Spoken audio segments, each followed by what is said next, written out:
Presented by Sapphire Legal.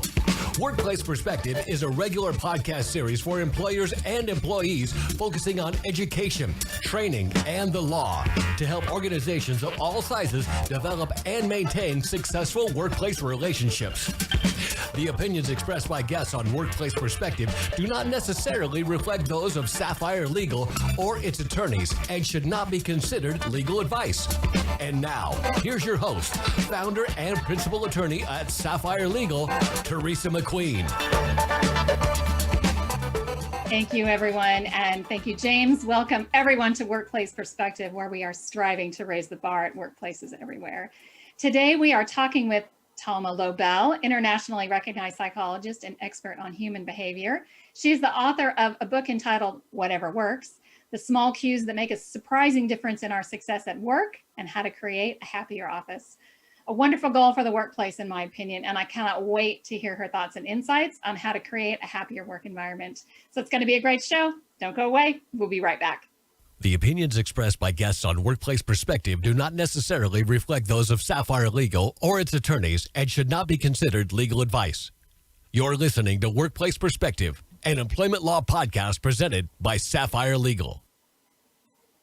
Welcome back to our listeners and welcome to Workplace Perspective, Talma Lobel. Thank you. Thank you for having me. I'm very excited. I am too. I want all of our listeners to know that Talma is doing us a wonderful service by being on our show today, all the way from Israel, where it is kind of late at night. But she has decided to join us, and we are so appreciative. So, Talma, before we get started, why don't you tell our listeners a little bit about who you are and what you do? Well, I'm a professor of psychology, studied till my PhD, including my PhD in Tel Aviv University. And then I went to Harvard and stayed there for 4 years, did my postdoc, and returned actually later, 10 years later, to teach for a year. And I was associate professor, visiting associate professor. Mainly I work in Tel Aviv University, where I used to be the chair of the School of Psychological Sciences. I was the dean. I was really, so I have experience also in management and not only in research, and combined always the two. About already 10 years ago, after writing, papers in top journals, which were meant mainly to professional people, I always wanted to write for the general audience. I really wanted to do that. And 6 years ago, my first book, which is called Sensation, the New Science of Physical Intelligence, came out for the general audience, was translated to many languages, published in 15 different countries. Wonderful. And and it gave me such a pleasure because I was invited all over to talk about it. It's about how the physical sensations influence our decisions, emotions, and behavior without our awareness. And the feeling that so many people that are not from psychologists learned from that and wrote to me and discussed about that, gave me the energy and to write my second book, Whatever Works, which focuses on the word of work, and also shows how many things that you can implement very easily influence our performance, our creativity, and our well-being at work. And it's all based on science. All on research, published on top journals, not necessarily mine. I really reviewed studies from all over the world, mainly from the United States, published in top journals, but I write it for the general audience with tips and takeaways that I think can be easily be implemented and help you a lot to be more creative, to perform better, and to be happier at the office and in general. I love those. I love both of those goals. Be happier at work and be happier in our lives in general. Well, I was really interested because the book speaks to a lot of things that we like to talk about on the show, and that's about improving the workplace through employer-employee relationships. And I think that your book and the concepts of your book really lend itself to that idea of how can we build better relationships. And I think if we're happier at work, we're going to have happier relationships, and we're happier people, we're going to be better employees. So I love the title, Whatever Works. I just think that's awesome. So tell me a little bit about the premise of the book.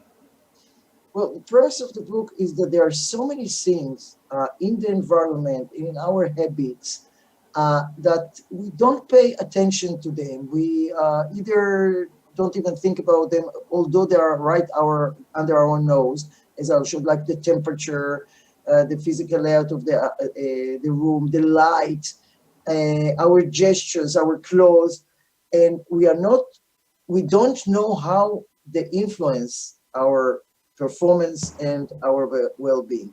And the book shows all kinds of studies that I hope we'll talk about some of them now, that show how little things, once you're aware that they have influence on your life, you can manipulate, you can change things in the environment, in the physical environment, you can change your gestures, you can put some stress on the way you dress, a creativity, a lot of things that the way you put the photos that will change your performance, that influence directly your performance and well-being, reduce stress, as we'll talk about.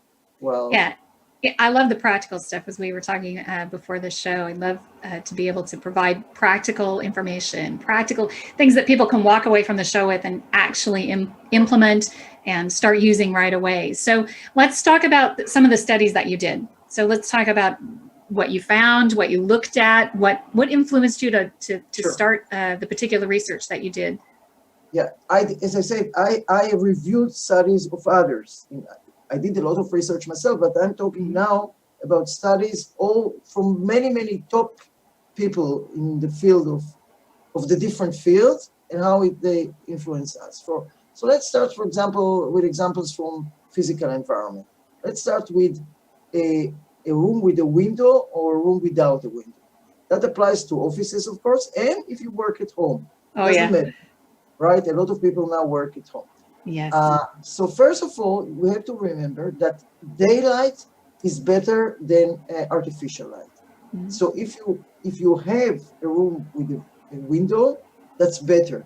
And there are studies showing that people miss more day works if they had offices without windows than Really? offices. Yeah, really. So even if they had artificial light. So, and I can go on and on, but we have only 30 minutes, so I want to give examples. They have to read the book.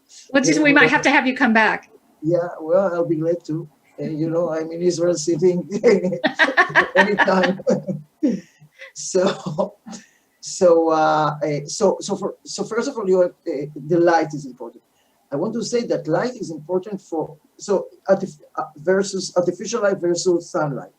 But in the evening, for example, if you don't have sunlight, still, if you're tired or you feel that you're really sleepy or tired from work, turn on the light. A lighted room with full of light makes you more energetic and you perform better.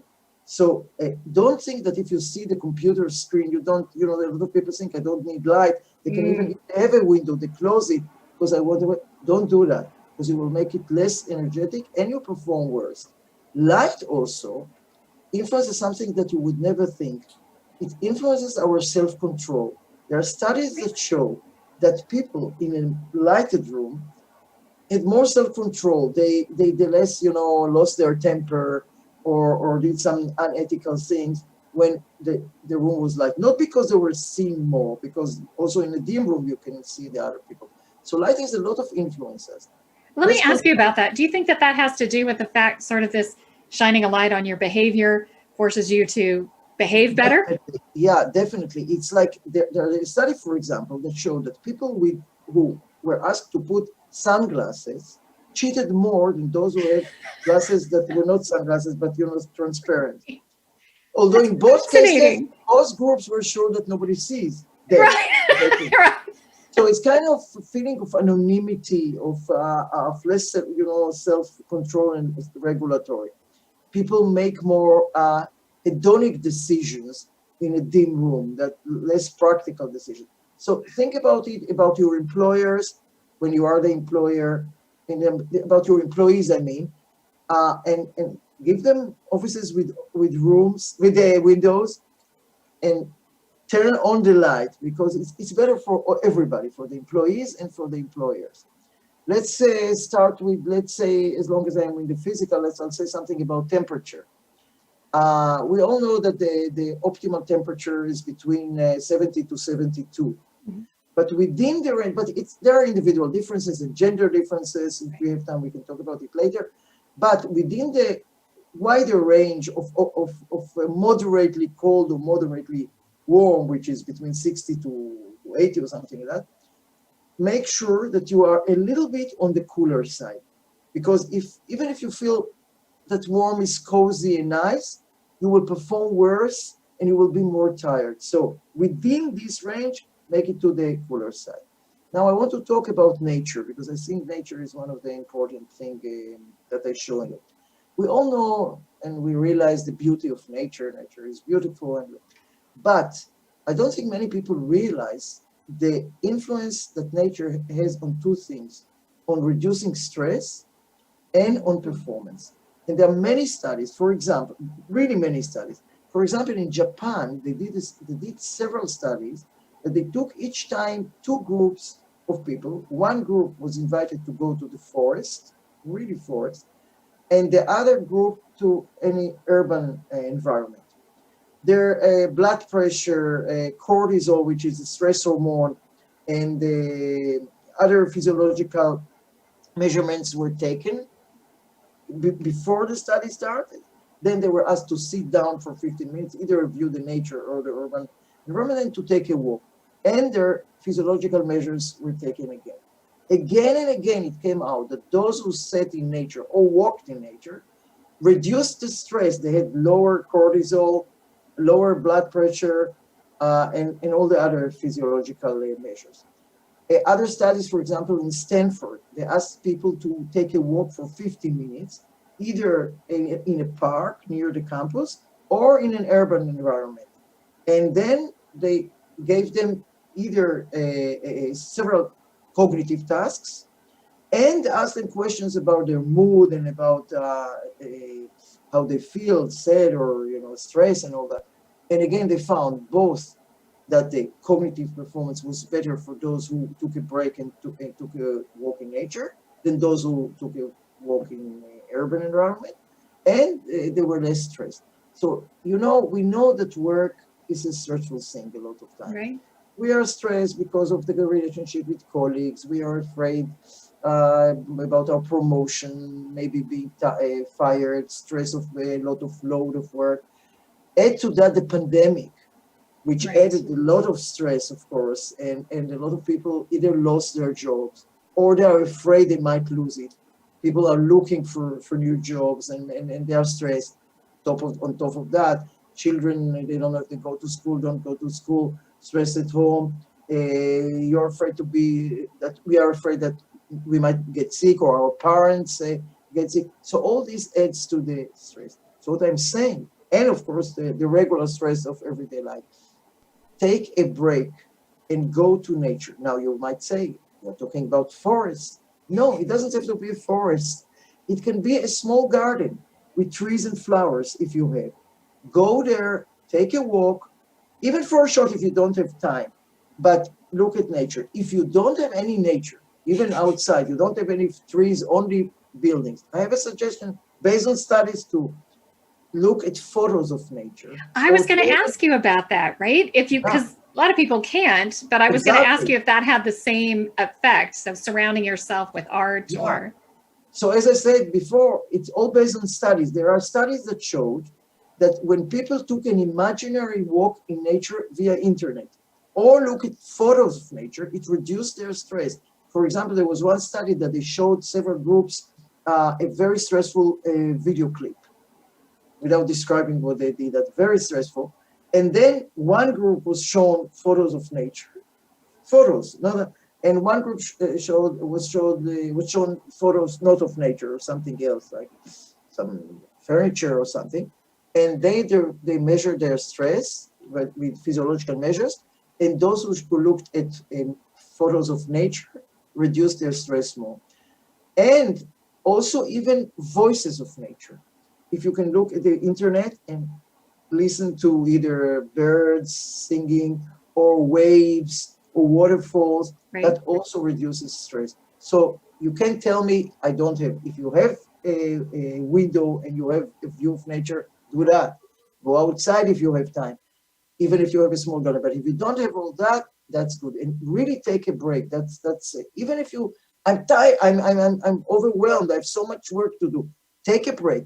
And one last thing about Well, hold on. Hold that thought just a second. Okay. I can see Paul's winking at us here. So we're going to take a quick break. Hold that thought. We'll get right to it when we come back. We're going to take a quick break. So stay with us. We'll be right back.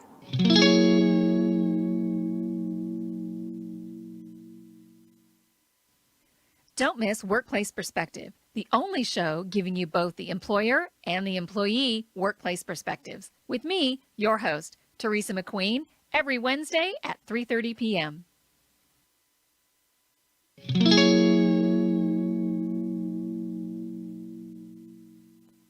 Lobel, a author and human behavior expert. We're talking about creating a happier work environment, and we had to take a break, but let's go back to your very last thought about nature and taking a break and doing all that. Yeah, just one more thing, which I think is amazing. This study, they show in one study, they gave two groups participants to do some cognitive task, relatively simple, and then they stopped them in the middle, and one group looked for 40 seconds on a roof which had green plants on it, like grass or something, and the other group looked at concrete roof. 40 seconds. Those who looked at the green roof performed better, the other half, than those who looked at the concrete. So even a very short break, looking at something which is kind of nature, helps. That's amazing. It all makes perfect sense, and it's stuff you just don't think about. But I do think that's amazing. Tell me, when you were putting the book together and you're looking at all this research, you're doing your own research, what surprised you the most about what you found? Was there anything in particular that stood out? Yeah, there are several. There are several tips on creativity which are quite nice, how to be more creative. And there is one thing about diversity and one about smartphone. These are three things that come to my mind now. Okay, let's hear about it. So let's start with the smartphone. We all know, the good and the bad things about smartphones. On the one hand, we are more available, and on the other hand, we're more available. Exactly. On the other hand, we are more available and we're more stressed because of that. There are many studies that showed that to really increase the stress that you are available all the time and you're never quite, to sit with your family on that. There was one study that I don't think people would have guessed the results. There were three groups coming to perform some cognitive tasks. One group was told, leave everything outside. Don't bring your belongings. Just sit in it. The other group was told, leave your belongings outside, but bring your smartphone and put it on the desk because you might need it later. The third group was told, bring your belongings and put your smartphone either in your purse or in your pocket, wherever you usually put it, but not on the desk. And then they gave them to perform. Those who had the phone on the desk, even though they didn't use it, performed worse. Those who had all the belongings outside performed the best. Then the researchers said maybe even though they didn't use it, they told them that there were messages, they told them to turn it off. And still, although the mere presence of the phone, even though it was turned off, they performed worse. So my suggestion, the takeaway, which is immediately, when you want to work on something and to focus on it, take your phone, put it in another room. If you're working from at home, it's very easy. But even in the office, find some place that you don't see it. Preferably not in the same room. And if you're waiting for an important call, okay, so go later after an hour and check or your messages or if somebody did like on your Facebook. But other than that, put it in another room. It really was proven that you will perform better. So that's one thing. I can't hear you. How much do you think state of mind plays into that? So in other words, if my state of mind, if I put my phone out of the room, or an employer says you have to have your phone in the desk, not on the desk when you're working, or off when you're working. If your state of mind is, okay, I'm going to put it away. This is the deal. I'm okay with it. But do you think if the state of mind is what's going on my phone? Is anybody calling me? What about the kids? What about my Facebook? Is it, these things, if you think these things, did they take any of that into account, the state of mind issue, or was it really just enough to visually not see it? But you're right. Some people are so related to the phone that they might be worried all the time. Oh, well, what happens? Maybe I got a message and I can't see it. But it's still better than looking all the time at the phone and see every stupid message, which I know that I sometimes do. Oh yeah. Even the phone is next to me and I'm working on something, and then the thing is, so I look, and most of the messages are not important. I mean, I could miss it. I could miss them forever, and nothing would happen. And from time to time, there is message that I want to see for work or for my kids. But other than that, really, so you are right. The state of mind is important, but I bet people don't think that if they turn off the phone, it's still disturbed. So that's, you asked me about things that surprised me. Right. The other study that surprised me was about diversity. Again, everybody knows that at work, diversity is not only morally important, but it's really, there are many studies that show this. I'm not surprised that workplaces with diversity perform better. They were more successful. Banks, and they had all kinds of studies that I'm writing about them in Whatever Works in the book, that showed that banks and all kinds of big companies, that they could measure if they had different cultures and gender, more diversity, perform better. But there was one study that really surprised me. They asked people to perform something related to the stock exchange. It was students of business, finance, that they understand about that, and they gave them some tasks about the stocks. And in one group, they had a homogeneous group. They're all from the same culture and ethnicity. The other group had a heterogeneous group with one person from another ethnicity. Those who had a group with a person from another ethnicity, even if that person didn't say a word, his or her, that case, mere presence in the team made the team perform better. Really? Without even saying, yeah.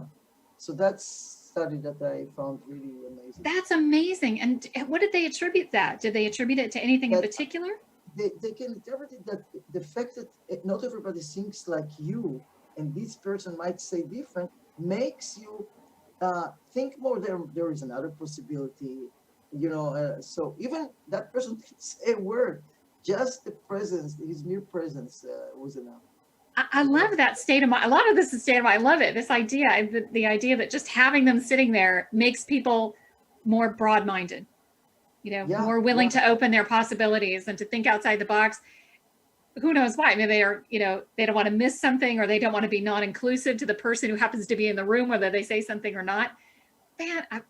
Fantastic. What an amazing impact that has. What a great statistic. I also, and and you asked me some other stuff that impressed me, all kind of tips to be more creative. So we all know that there are people usually think that either I'm a creative or I'm not creative, which it's true that there are individual differences, but you can be more creative if you do several things.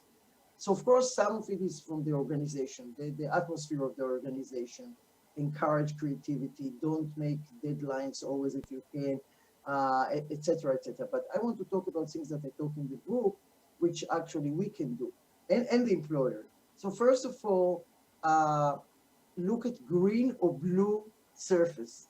There are studies that show that if you look at a blue surface, for example, even on the computer, or you put a photo with a lot of blue, look at it for a while, your mind will wander and there is a better chance you will come and think about it before.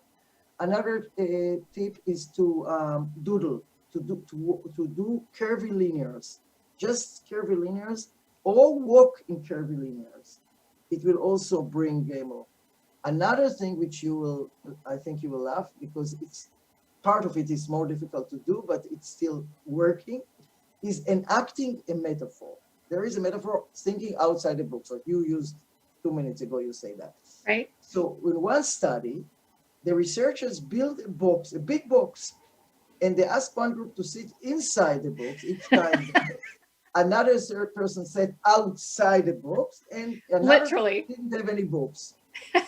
And they gave them a creativity task. There are many, especially two that they use all the time in the studies. For example, one is it's called alternative uses task. That you, for example, what can you do with a brick, which is unusual, and then you analyze if you're creative or not.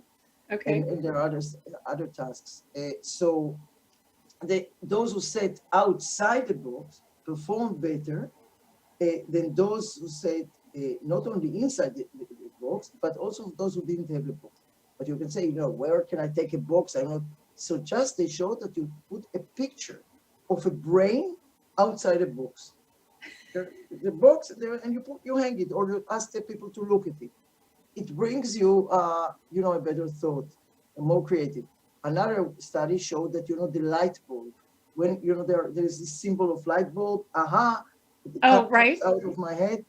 So in one study, they also gave two classes creativity tasks, and they asked, and after less than a minute, the experimenter came in and said, it's not like, it's a little bit dark here. I'll turn on the light. In one room, he turned on a fluorescent light. In another room, a light bulb. Those who sat in the room with the light bulb performed better. So these are things that you wouldn't think, right? And they're easy to do. You can hang a picture, you can put a blue thing, you can doodle.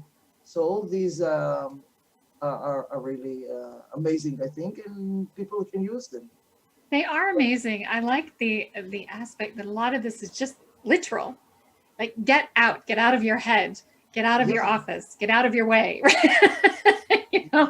Really, doing these very simple things. It's just fabulous. I love these. All of these ideas have been great. I love the creativity. I love the idea of the visual of the people sitting in the box and people sitting outside the box, and I wonder if that has a lot of impact on it too.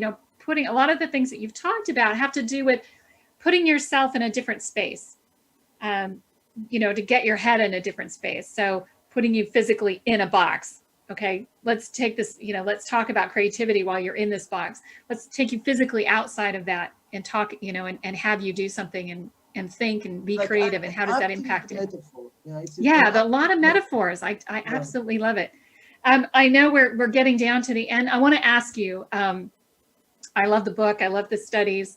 I want to ask you as we leave the show today, do you have any thoughts for the future or some, one great tip you want to share with everybody, or how would you like to end our program today? Well, first of all, I enjoyed it a lot, so thank you very much. What I want to end is to remind people that we can do, both employers and employees can do many things that are really easy to do and easy to implement, and that will really immediately influence our performance and our happiness. And don't think, no, either I'm not creative, so I can't do anything, or I'm stressed so much, so what can I do? Or I'm too tired, I have so many work to do, I can't take a break, even for 10 minutes.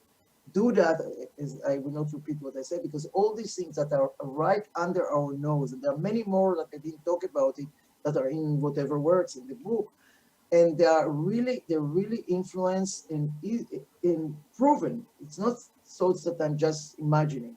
They're all based on studies. So remember, you can change a lot of things, reduce your stress, and perform better if you just pay attention to these small things that can be changed. That's my message. I love it. It's a simple message and a very powerful one. And I thank you so much for joining us today. That's our show. I appreciate you sharing your thoughts, your expertise, and staying up so late with us and our listeners. We really appreciate it. Thank you very much. I really enjoyed your interview. Wonderful. If you want to learn more about Talma and her book, Whatever Works, you can connect with her on the web at Talma Lobel. That's THELMALOBEL.com. You can also TAL. TAL. Oh my gosh, I'm so sorry. Talma. TAL. It was my mistake. THAL. THAL. MA. Talma Lobel. Yeah. Okay, let's start again. So it's THELMA. THAL. You keep wanting to put an H in there like Thelma, but it's no H in there. There is. There is an H on her. Yeah, her. There is an H. I was saying E instead of A. Ah, okay. Because on her THALMA. because the way it's spelled here, let's start over again. We'll cut this part out. So just say the introduction. If you want to learn more. Yeah. Okay. If you want to learn more about take 3. Here we go. In 3, 2. It's been a long day. 3. If 2. you want to learn more about Talma and her book. Let's start over because I was talking over you here. Oh, okay. All right. Here we go. In 3, 2, 1.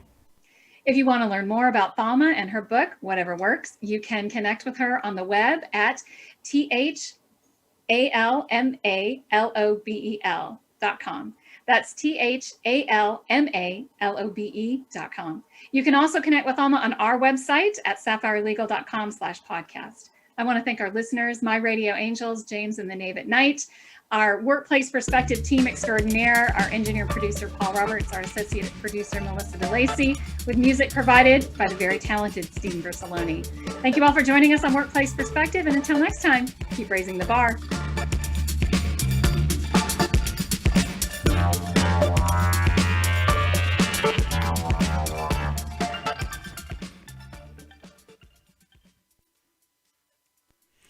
Okay, I'm confused because on her Zoom page it just says TALMA. She has it spelled differently on there than in the book, apparently. Is that correct? That's what confused you. Yeah, but my name is written THA, and I know why you said E, because in English, America, it's Thelma. Yeah. Right. But actually, I don't know why my parents put the H when I was born, because in Hebrew, it's Talma without Talma, but that's the way it's written, and that's the way all my publications are. So it was important. Okay. Okay. So, are you happy with the way we ended that? Yeah. It's okay. Thank you very much. Okay. So on our website, when we post the show, it'll have a link to your website and a link to the